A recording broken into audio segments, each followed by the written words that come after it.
Salah satu sumber daya alam yang dimiliki Indonesia adalah sumber daya kelautan, seperti potensi tangkapan ikan di Indonesia yang mencapai 12,54 juta ton per tahun. Selain itu, Indonesia juga terkenal dengan sumber daya pariwisatanya. Contohnya adalah Pulau Bali, yang menjadi salah satu destinasi wisata terkenal di dunia. Nah, bagaimanakah persebaran serta potensi sumber daya alam kelautan dan pariwisata di Indonesia? Mari kita simak penjelasannya pada video pembelajaran ini. Definisi sumber daya alam kelautan. Sumber daya laut adalah unsur hayati dan non-hayati yang terdapat di wilayah laut. Potensi sumber daya laut Indonesia tidak hanya berupa ikan, tetapi juga berada di bawah permukaan laut. Sumber daya ini dapat dimanfaatkan manusia untuk memenuhi kebutuhan sehari-hari. Sumber daya alam kelautan terdiri atas 4 bagian, yaitu perikanan, hutan mangrove, terumbu karang, dan padang lamun. Mari kita bahas satu persatu. Pertama, perikanan. Indonesia memiliki potensi sumber daya perikanan yang besar dan beraneka ragam dengan wilayah laut seluas 5,8 juta kilometer persegi. Hal ini membuat potensi perikanan Indonesia menjadi yang terbesar di dunia. Berdasarkan angka produksi perikanan tangkap tahun 2018, produksi perikanan tangkap Indonesia mencapai 7,36 juta ton atau 72,17% dari potensi perikanan tangkap. Sementara itu, produksi perikanan budidaya mencapai 15,77 juta ton atau 27,76% dari potensi perikanan budidaya di laut dan darat. Perairan Indonesia dibagi menjadi 11 wilayah pengelolaan perikanan negara Republik Indonesia, yaitu sebagai berikut.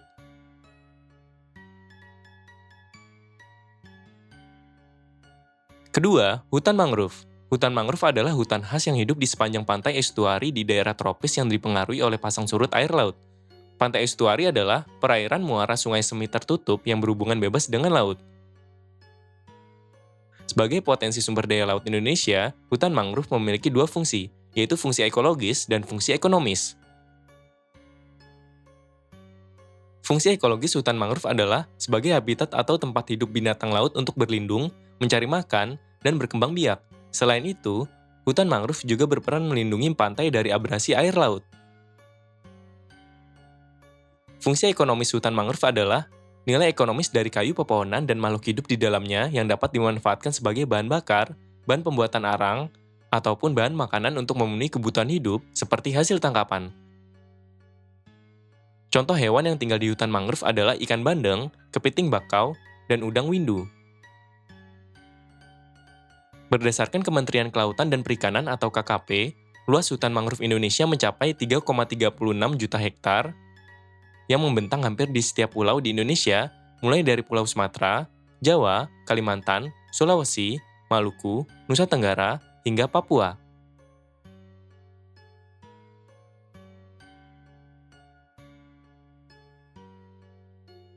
Ketiga, terumbu karang. Terumbu karang adalah sebuah ekosistem kompleks yang dibangun oleh biota penghasil kapur, seperti alga berkapur dan moluska, bersama biota lain yang hidup di dasar dan di kolom air.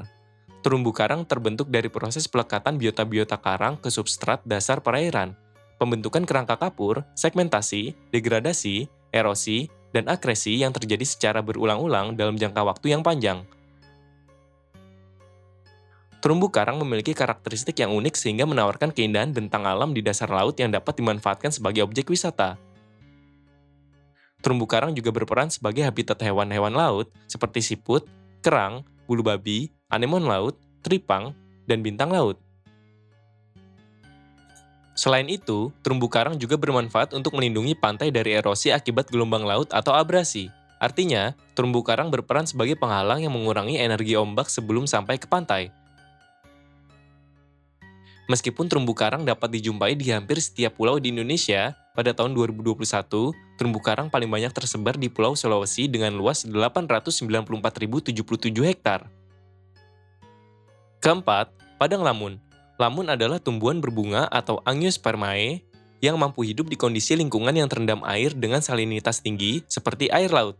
Lamun akan tumbuh di wilayah dengan dasar laut berupa kerikil, lumpur, pasir, dan patahan karang mati. Kumpulan lamun yang hidup di wilayah tertentu akan membentuk padang lamun. Padang lamun terletak di kedalaman hingga maksimal 4 meter dari permukaan air laut sebab lamun sangat bergantung pada cahaya matahari untuk melakukan fotosintesis. Padang lamun memiliki 3 manfaat sebagai berikut. Menyediakan makanan untuk makhluk hidup yang berperan sebagai produsen primer seperti bulu babi, ikan, dugong, dan penyu. Sebagai habitat untuk hewan-hewan laut seperti ikan baronang, teripang, kerang, dan kepiting. Berfungsi untuk menangkap sedimen dan mengendapkannya, serta sebagai pendaur zat hara. Indonesia merupakan negara dengan luasan padang lamun tertinggi se-Asia Tenggara dengan padang lamun seluas 292.000 hektar. Padang lamun dapat dijumpai di bagian barat Provinsi Aceh, Nias, sebagian Lampung, Pulau Lombok, Nusa Tenggara Timur, pantai barat Sulawesi Selatan, sebagian Maluku Utara, dan Pulau Biak di Papua. Definisi sumber daya pariwisata. Sumber daya pariwisata adalah sumber daya yang pemanfaatannya ditujukan untuk kegiatan pariwisata.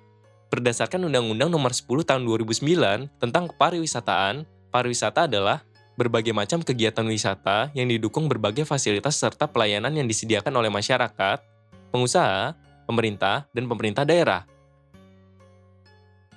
Wisata adalah kegiatan perjalanan yang dilakukan oleh seseorang atau sekelompok orang untuk mengunjungi tempat tertentu guna tujuan rekreasi, pengembangan pribadi, atau mempelajari keunikan daya tarik wisata yang dikunjungi dalam jangka waktu sementara.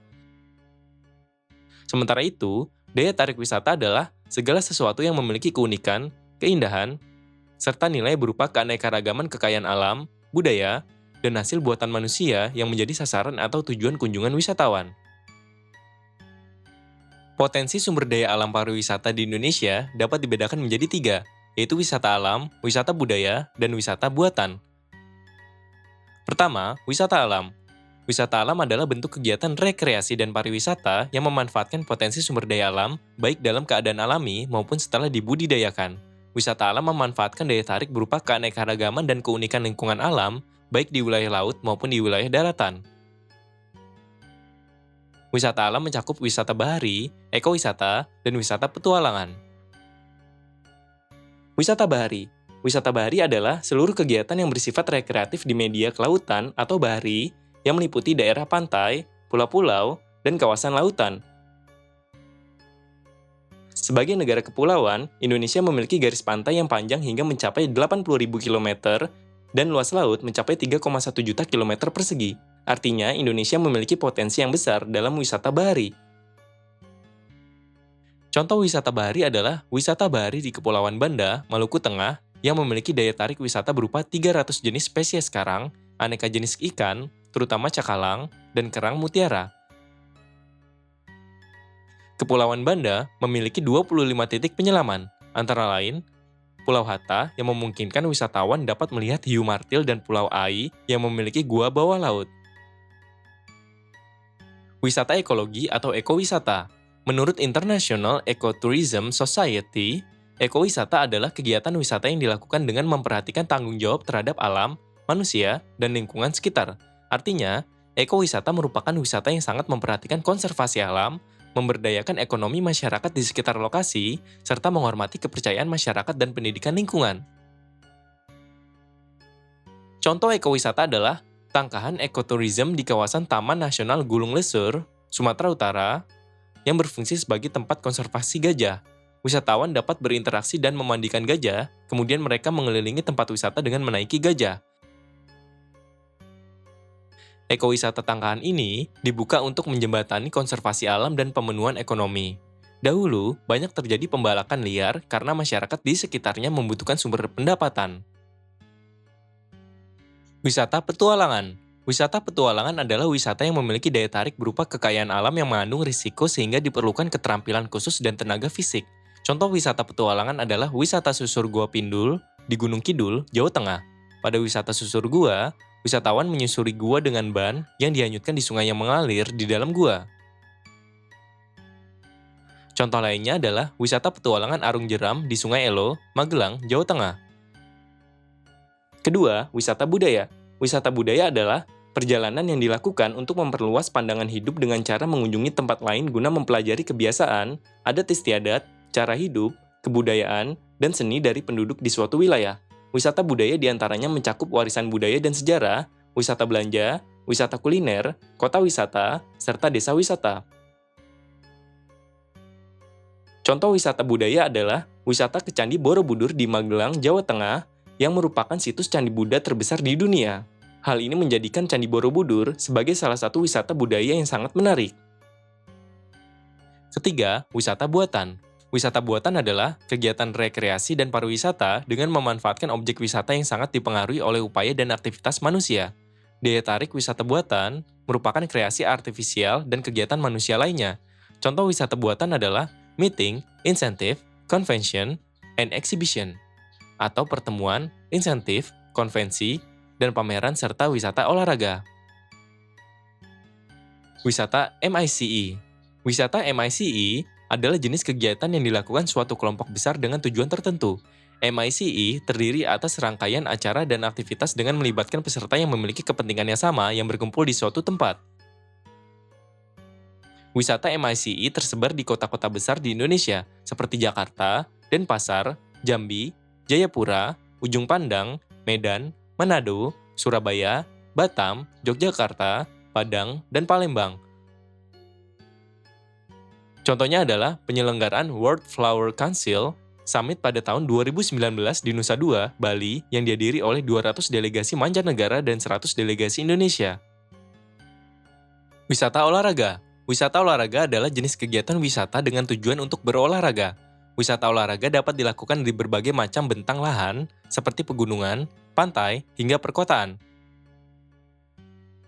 Contohnya adalah Jakarta Marathon yang diikuti oleh wisatawan pelari dari berbagai daerah.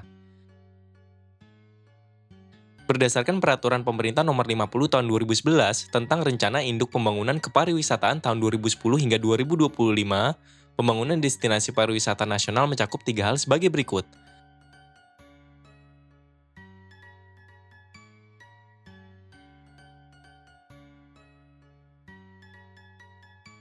Pertama, 50 destinasi pariwisata nasional yang tersebar di 33 provinsi. Destinasi pariwisata nasional adalah kawasan geografis dalam satu atau lebih wilayah administratif. Di dalamnya terdapat daya tarik wisata, fasilitas umum, fasilitas pariwisata, aksesibilitas, dan masyarakat yang saling terkait. Semuanya melengkapi terwujudnya kepariwisataan yang memiliki skala nasional. Contohnya adalah Borobudur di Yogyakarta dan sekitarnya yang ditetapkan sebagai DPN ke-19 yang memiliki daya tarik wisata budaya sehingga mampu menarik wisatawan. Kedua, 88 kawasan strategis pariwisata nasional yang tersebar di 50 DPN. Kawasan strategis pariwisata nasional adalah kawasan yang memiliki fungsi utama sebagai kawasan pariwisata atau memiliki potensi untuk dikembangkan menjadi pariwisata nasional. Kawasan ini berpengaruh penting dalam satu aspek atau lebih, seperti pertumbuhan ekonomi, sosial dan budaya, pemberdayaan sumber daya alam, daya dukung lingkungan hidup, serta pertahanan dan keamanan. Contohnya adalah KSPN Rinjani dan sekitarnya, Pantai Selatan Lombok dan sekitarnya, serta Gili Tramena dan sekitarnya yang termasuk destinasi pariwisata nasional Lombok Gili Tramena.